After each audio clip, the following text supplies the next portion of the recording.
Hola, gracias por visitarnos. En esta oportunidad está con nosotros Irene Jiménez. Ella es consultora en política pública y activista libertaria y está en Guatemala asistiendo a un Liberty Fund sobre los temas de Hayek y Keynes. Bienvenida, Irene. Muchas gracias. Gracias a ti. ¿Por qué es vigente el tema del debate entre Hayek y Keynes? Porque creo que todavía no hay un resultado acerca de ese debate. Seguimos después de 70 años todavía viendo quién tenía razón. Y si bien en los últimos 50 prevalecieron las ideas keynesianas, hoy lo que estamos observando, quienes hemos seguido a Hayek, es justamente la comprobación de sus ideas. Y me parece que este debate está más vigente que nunca. Me parece muy interesante que se hagan este tipo de debates a nivel académico, que se fomente la difusión a través de todos estos medios. Creo que se necesitaría incluso más difusión porque Hayek tocaba un punto importantísimo, que era la acción humana, el tema de cómo nosotros individualmente perseguíamos ciertos resultados y que estos no podían ser homogéneos y que no todos podíamos estar dentro de una misma bolsa de ideas, si lo quieres, ¿no? Entonces, el hecho de tomar al Estado como de pronto reemplazo de nuestras decisiones individuales, me parece que esto ha sido nefasto para la economía mundial, ¿no? Y lo que me asusta es que seguimos viendo la repetición de estos errores, ¿no? Lo vemos con la crisis que acabamos de pasar y no estoy tan segura, es más, yo diría lo contrario, de que todavía no salimos de ella y siguiendo a Hayek, yo creo que todavía se siguen aplicando recetas keynesianas, ¿no? Por lo tanto, creo que la crisis no solamente que no ha pasado, sino que nuevamente estamos en el inicio de una nueva burbuja, ¿no?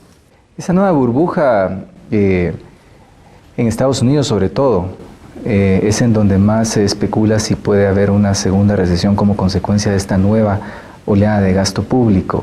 Está de moda Keynes en el mundo. Los países están tratando de estimular la economía y de recuperarse de una recesión a través del gasto público. ¿Tú crees que eso va a funcionar? No creo que va a funcionar. Creo que no solamente Estados Unidos, la última receta ha sido Grecia. Me parece que el mundo entero, como tú decías, aplican las recetas keynesianas y uno se pregunta por qué.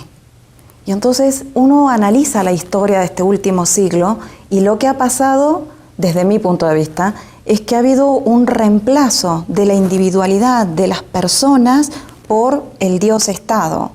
Entonces, por momentos uno ve como las competencias de los estados por el crecimiento, el PIB más alto, los salarios o el salario mínimo más alto de los países. Y atrás de eso, ¿qué hay? Las personas. Y me parece que se está perdiendo de vista las personas. Entonces, a veces es más importante las cifras de un país, los macro, y resulta que pueden dar muy bien, pero sin embargo su población está empobrecida. Entonces me parece que quizás el gran debate que tengamos de aquí en adelante es ¿cuánto Estado?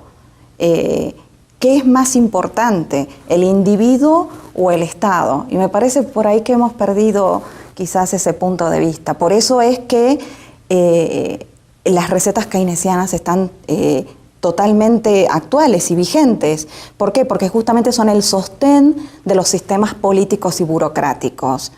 ¿Por qué en vez de permitir una mayor intervención del Estado, por qué no bajamos el gasto público y le devolvemos ese dinero a los ciudadanos?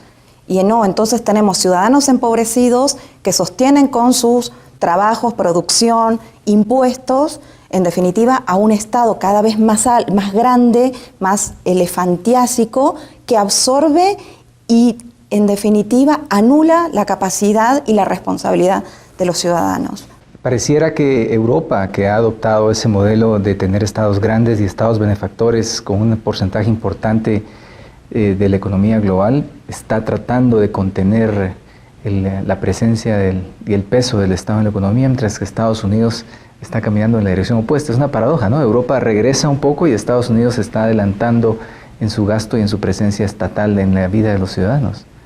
Sí, bueno, yo creo que de pronto están gozando de los últimos restos de credibilidad que le quedan, ¿no?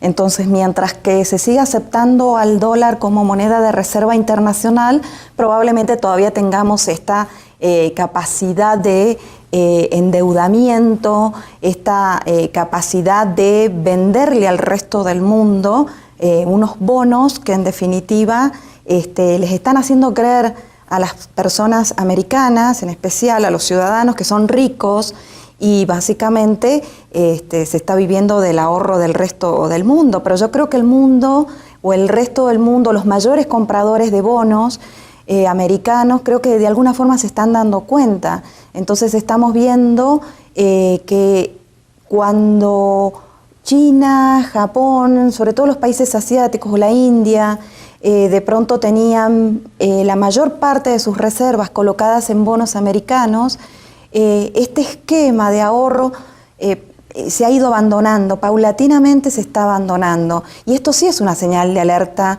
a todo el resto y sobre todo a los latinoamericanos, ¿no? Que tenemos que estar viendo este tipo de comportamientos. Ya no se confía tanto en el ahorro y en la palabra y en esta capacidad que tiene el americano de, en definitiva, dar estos grandes saltos en innovación.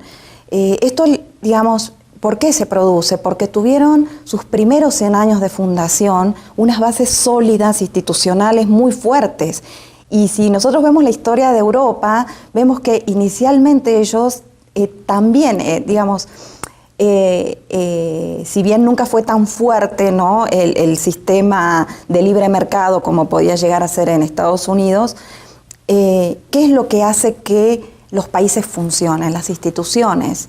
Entonces, digamos, estos pilares que fueron tan fuertes que dejaron los Founding Fathers, probablemente comiencen a diluirse. Y lo estamos viendo en la cantidad de regulaciones, en este avasallamiento del Estado sobre el individuo, este tipo de controles que se hacen sobre las decisiones personales en definitiva, ¿no?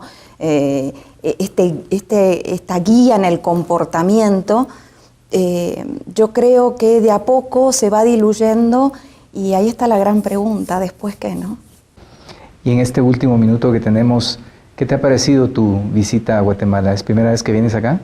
Sí, a la Marroquín me parece fantástico. Esto habla mucho sobre lo que hablamos los libertarios por ahí, que es el rol del empresario en una comunidad. Y este es el ejemplo viviente, ¿no? Me parece que si el Estado dejara de hacer lo que les corresponde a los individuos, probablemente este ejemplo, que es único en Latinoamérica y quizás a nivel mundial, podría replicarse. Pero si tenemos siempre la anuencia de que, bueno, el Estado lo va a hacer, entonces, bueno, la caridad privada, que fue el motor, en definitiva, inicial en el desarrollo de la humanidad, probablemente quede en un segundo plano, ¿no? Irene Jiménez, muchas gracias por haber aceptado nuestra invitación y a ustedes muchas gracias por su atención.